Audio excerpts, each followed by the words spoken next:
Okay, so we're going to continue this absolutely wonderful evening. And we're going to talk to our good friend, a friend of the show, someone that you guys enjoy a lot. It's Jeremy. It's Jeremy. He is spending his time in quarantine having bad takes. He's a bad take machine. It's glorious. It's just glorious. And in this one, against all odds, he managed to make a worse take than one I've seen him make in quite some time. The title of this is Cyberpunk 2077 refuses to bend the knee and make political statement. Does Jeremy does he truly think that Cyberpunk 2077 will be bereft of politics? What? It's the whole point is it's politics. What? He's gonna be so fucking disappointed when my trans ninja with a cyber penis goes and kills all the chuds and destroys capitalism. Are you fucking kidding me? Motherfucker really be named Hambly and named himself Quartering like a cheeseburger jokes weren't easy enough. Oh, what a bummer. Hamburglary. Alright. So, here's Jeremy on, Cyberpunk is refuses. They don't bend the knee to anybody. Alright.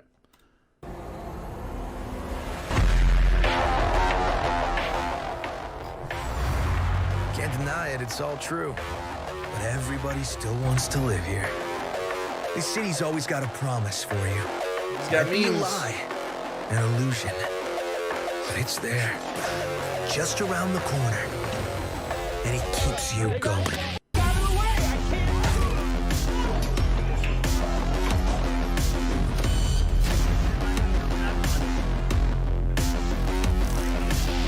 It's a city of dreams. And I'm a big dreamer.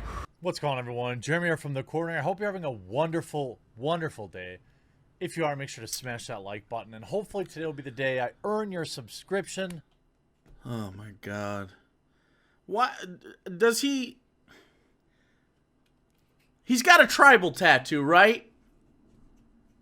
Tattooed directly onto the frontal lobe of his fucking brain, where he goes, "I'm edgy." Bleh. Isn't it cool? And then, you know what? I guarantee that Jeremy, first of all, totally bullied in high school, but among his friends group, which was two guys, one of which was a senior dating a freshman, I guarantee Jeremy was the one in the group that knew how to smash the beer can on his head, and he would burp really loud after, and that was his joke. And it'd be like a catchphrase. Jeremy would walk into a room, smash a PBR, break it on his forehead, throw it, and then his two friends would laugh, and then the 14-year-old girlfriend of his senior best friend would go, "Haha, oh, Jeremy." And then she tried to get out of that. Yeah. That's pretty much it. This is Jeremy lore that you guys might not know, okay? Not being in the biz yourself. Okay. There's a little red button down there as well that says subscribe. I hope you'll hit it. Now, every time Burp on us? Did you just burp on us? We gotta turn that up. Video enhance. that says subscribe, I hope you'll hit it. Now, every time. Yep, there it is.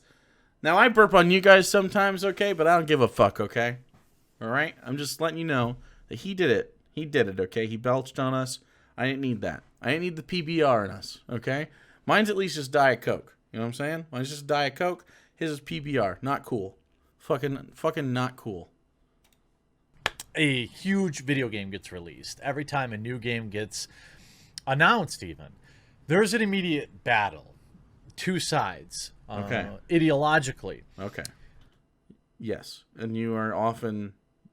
the person that takes the wrong side. There are a lot of people that, you know, you would have used to call SJWs, although that terminology is kind of passé now. That terminology is passé now. Ah, yes. I see the social justice warrior has decided that The Last of Us 2 is a quality game with a buff female lead. I, Jeremy, think it is very passé to call an SJW an SJW. I will simply make 35 videos saying that they are wrong about liking their buff mommy, without saying SJW, which of course is very uncool. Can't be cool. Inside you there are two wolves. One is political, the other political. True. But those type of people, always demanding the game speaks to what they want it to speak to. That's literally you! It's literally them all the time. Literally all the time. Everybody on the left is over here like, that game looks good. And then someone like Jeremy will go, but there's a buff mommy. She makes my pee-pee go boing, but she's got masculine parts on her. I don't understand. And we're over here like, yeah, it's because she's kind of hot. Isn't it weird? You just chill, man. Chill and get stepped on by the hot mommy. It's fine. And they're like, but I don't know. Uh-oh. Like, it's always the same bullshit. Mortal Kombat comes out, and they're like, the game's not good because titties aren't in it as much as they were. And we're like, okay. I mean, don't buy it then. I don't really care. It's just Mortal Kombat. Like, And they're like, I gotta make a big deal about it. The anime game doesn't have enough titties in it. Okay. No one over here on the left is like, well, fewer titties, please. Really what it is like, hey, if you're gonna sexualize someone to an egregious degree, just do it the whole way. You know what I mean? Do it the whole way. As long as you're equitable about it, who gives a fuck? Who really cares? Like the Cyberpunk thing. You can have a man voice but look like a girl. Okay. And they're like, no! That's for transes! And we're like, I guess, yeah, it doesn't have to be, but sure. You can just play whatever you want. It's an RPG. That's how it works. In Cyberpunk, like, literally sex organs are basically accessories at this point. You can have whatever the fuck you want going on. It doesn't matter. But it makes me mad! She-Ra doesn't have big enough titties! Captain Marvel didn't make me want to pull my pee-pee out and jack off in the theater! And we're like, bro, none of these things are supposed to do that. Not everything's for you. Not everything is for you to change to make it for you. See, he's literally the thing he thinks he's fighting. It's fucking gross. I feel like I'm the only tran that will always play just as the cissest bro dude ever to cis. Probably not. A lot of trans people will play the cissest cis lady to ever to cis. You know? And they will stretch and bend and backflip to try and own the gamers, to totally wreck gamers. Haha. Politics in video games. See, there's a corporation in this video game. Take that, gamers. Okay, Mike Pondsmith, the creator of Cyberpunk in general, like the tabletop RPG, is incredibly political. And yes, this is literally a critique on late-stage capitalism.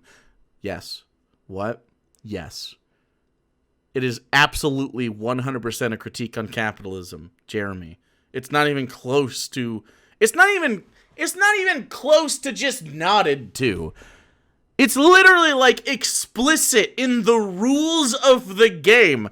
The world is run by corporations. Corporations are the bad guys. Like, come on! What are you talking about? And these are the same people that just willfully don't understand that the section of gamers that don't want politics in their video games, we've never meant we don't want complex themes and we don't want real world issues brought up. What it's meant is we don't want lazy modern politics, in particular, pushing an agenda. Name a video game made in the last 5 years that doesn't have some political agenda.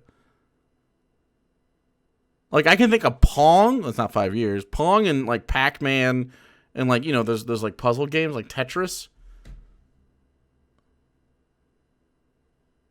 Yeah. And Pondsmith is a black guy. For instance, yeah, Shiggity Schwa is correct. Solitaire. Five years. Stardew Valley? You don't think it has, like, a conservative slant? Not a conservative slant. A slant towards conservation of nature and community. What's the political agenda of Carrion? I don't know, but you could probably say that it is man playing God. Contra. That wasn't political. GTA. Wow.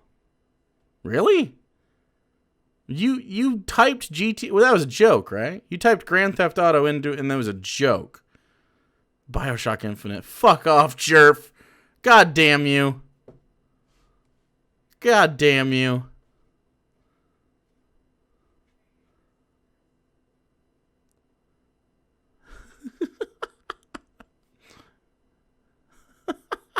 Minecraft Kappa.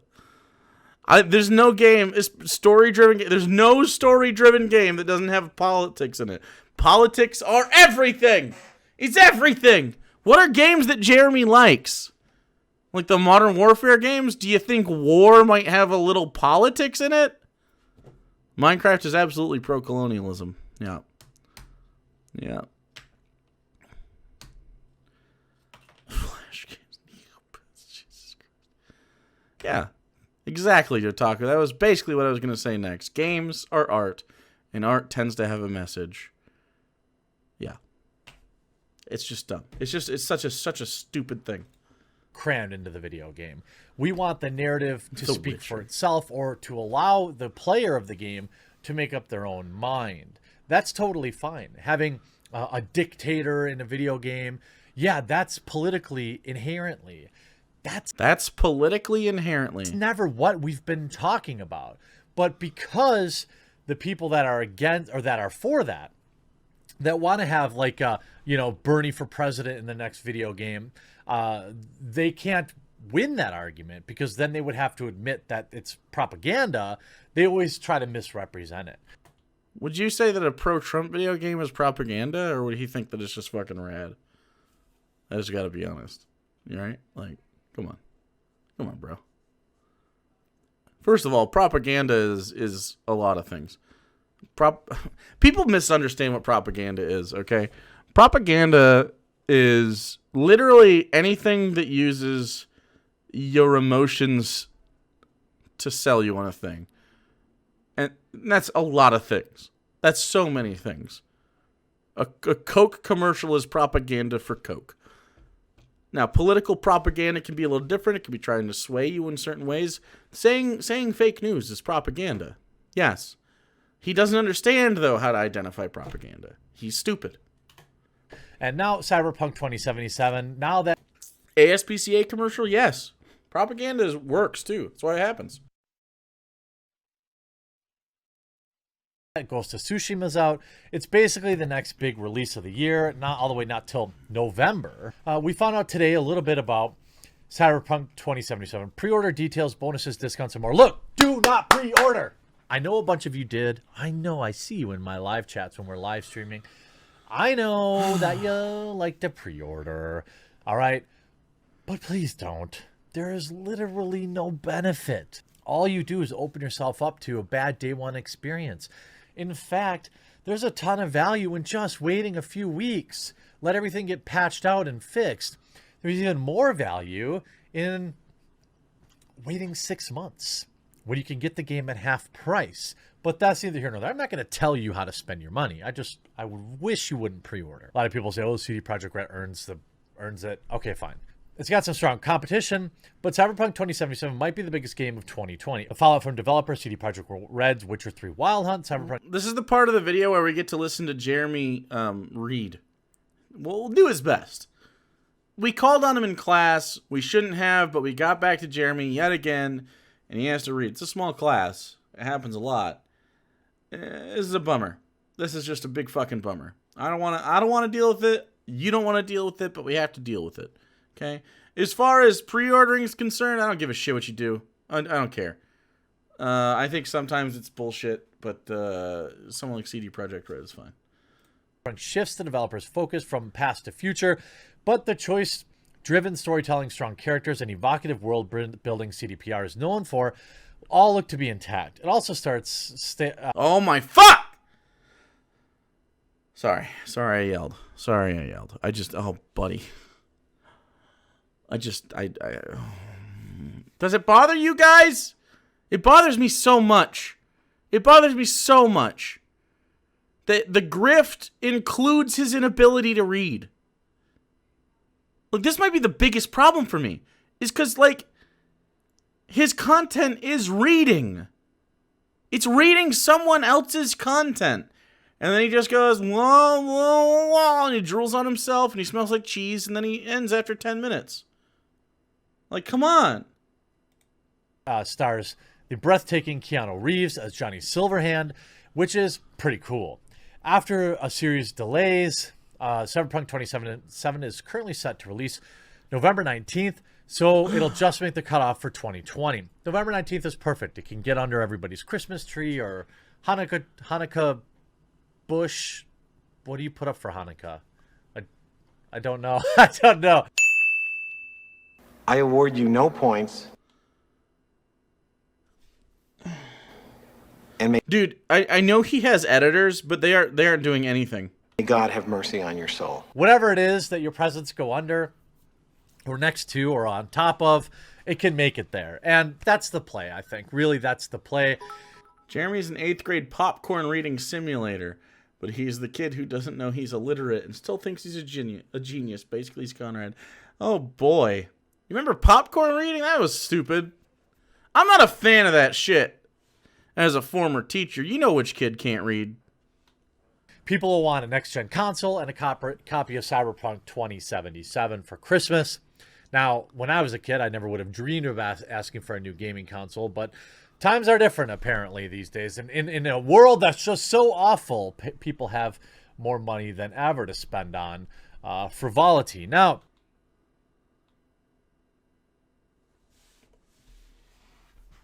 Okay.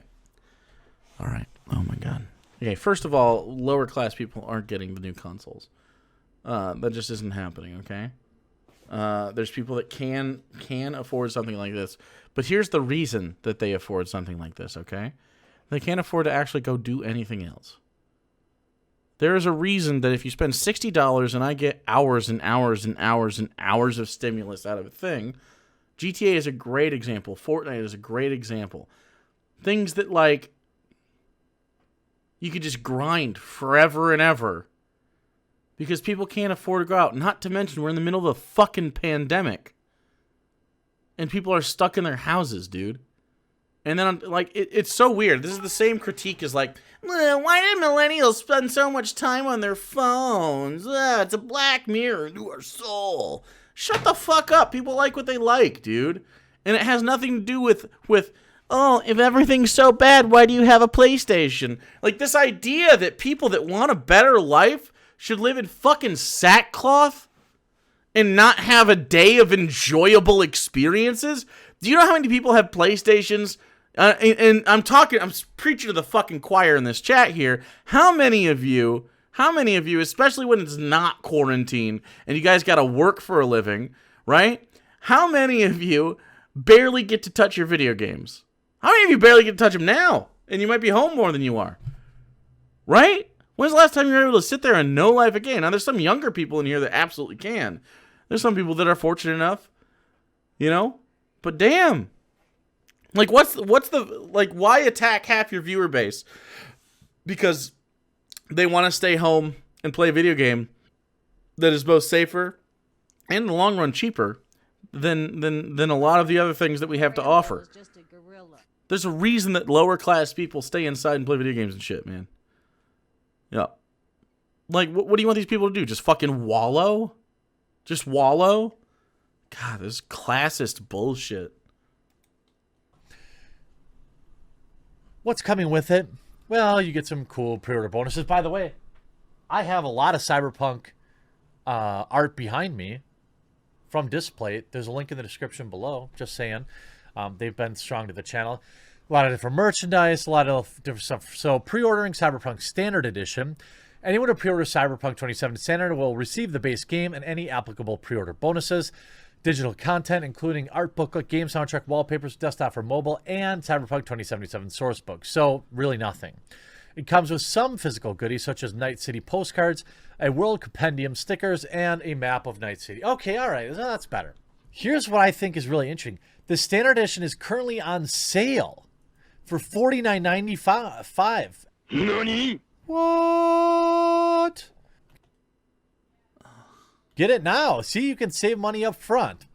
Then I've Okay, get it now. You can save money up front. Wait, don't pre-order stuff. I don't. He just even when he can't even be right about something simple. That's just why he's incapable. He is incapable of being correct. see there's the collector's edition, which is already sold out. You get the steelbook, the 10-inch statue depicting. Is this Reed just against a wank protagonist now? in action. Hardcover art book, metal pin, Quadra VTech metal keychain, annotated copy of Visitor's Guide to Night City, sealed in the NCPD evidence bag, embroidered patches, World Compendium detailing, postcards. So it's got everything. Then you can also buy just these little collectible figures as well, which kind of seem cool. You've got Johnny Silverhand, the guitar player here. You got action figures for $25. A wide variety of stuff. But that's not what we're here for, right? We're here to battle for the soul of Cyberpunk 2077. That's right. We're here to battle for the soul of it.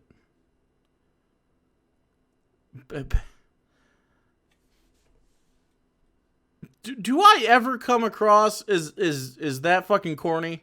And I literally wear a corn suit from time to time. I feel like I don't come across as that corny, like literally ever. Even within Cornville. Like, come on.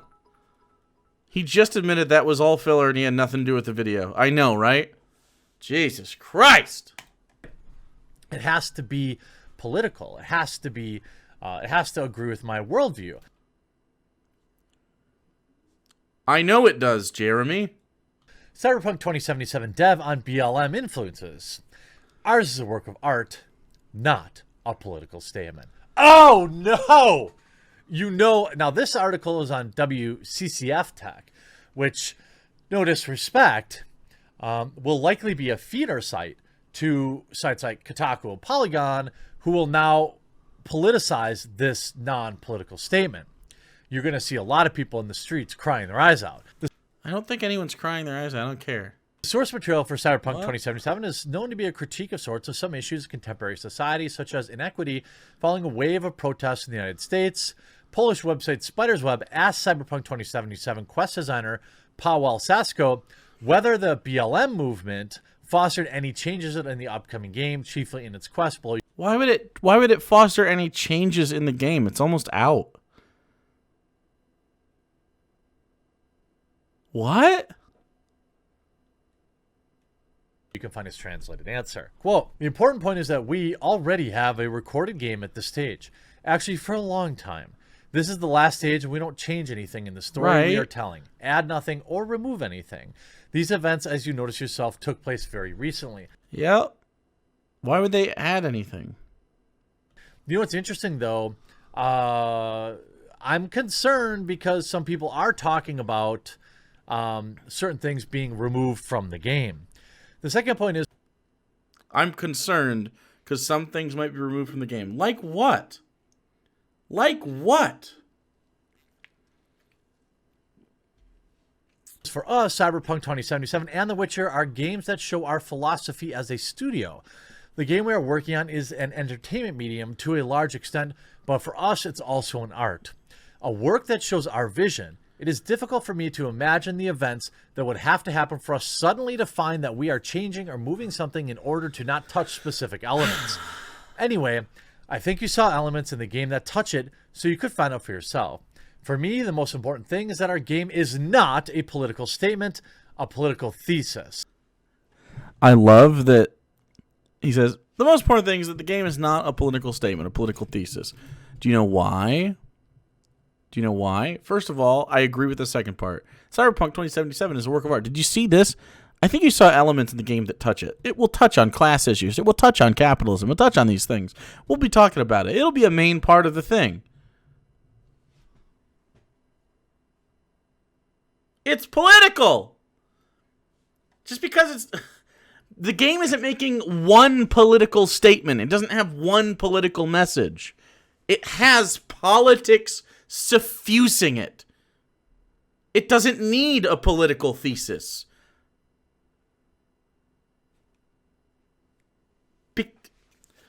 You can... Look, any good RPG doesn't have a thesis, right? Because the ending and where you end up should be based on how you play it. If you want to go full pro-corporate, maybe you can. I don't fucking know. That's a thing you could do. It's a role-playing game. Go role-play it. It can't make a thesis. And he doesn't understand it. He literally just said, you know, it does touch on these things. Of course, Cyberpunk 2077 will do that. It doesn't have a thesis. For me and my team, Cyberpunk 2077 is a work of art, and I always stick to it. I always say to my designers, I don't feel like I'm producing something. I feel more like I'm painting a picture or making music, stories or movies. This is art for me, and the art stories we tell the player. This is the most important thing for us. Uh-oh! Blue hairs on self-deletion watch. There's blue hairs on self-deletion watch. I really don't... Okay, first of all, that was cringy as fuck, right? Second of all, like, no one gives a shit. No one gives a shit. I have a room here full of blue hairs that are just like, yeah, okay. I mean, it's got politics in it. It's Cyberpunk. He doesn't understand anything. He's going to be so fucking mad. When this game comes out, mark my words. When this game comes out, all of his content is going to be Cyberpunk. And it's all going to be supremely negative of the game. Supremely negative. Doesn't Jeremy like Skyrim? I have no fucking clue. Oh, he's so fucking cringy. There's no possible way that they could accept this answer. As a studio, we are more such an amalgam of different people. We have different approaches to political, religious, spiritual, and internal life. Also, when it comes to orientations or political sympathies. As a studio, we try to cultivate openness and approach it in such a way that everyone can have a say and that each of these shades can be represented, as long as it is, of course, within law and reason, so that each player can find something for everyone and find answers to their own questions. Imagine that. I wonder why nobody's covering this. I wonder... What are you talking about? Didn't I just say that out loud? Didn't I literally just say that? Like, what? This guy's a fucking idiot. Why Polygon hasn't put out an article. I suppose when Polygon does put out an article on it, they'll be extraordinarily upset about the fact. They will rage that the game is too political. We don't believe you. Whatever they're saying can't possibly be the truth. We know the truth. We are Polygon. We are Kotaku. We are blue-haired Twitter, who don't have enough money to buy the game anyway, but will... Why does he think we're poor? I'm doing okay. Spend our days and nights endlessly critiquing it, demanding that the game bend to our will anyway. He literally look at this shit. Oh my god. I hate him.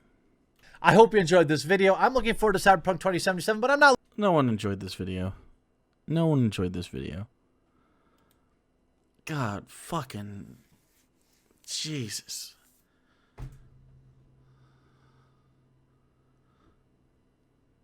Ugh. I enjoyed his video, Jake. Dan Lewis, leave. Leave forever. Leave and never come back. you enjoyed that video, you need to fucking go. Because you are brain dead. You are absolutely 100% brain dead.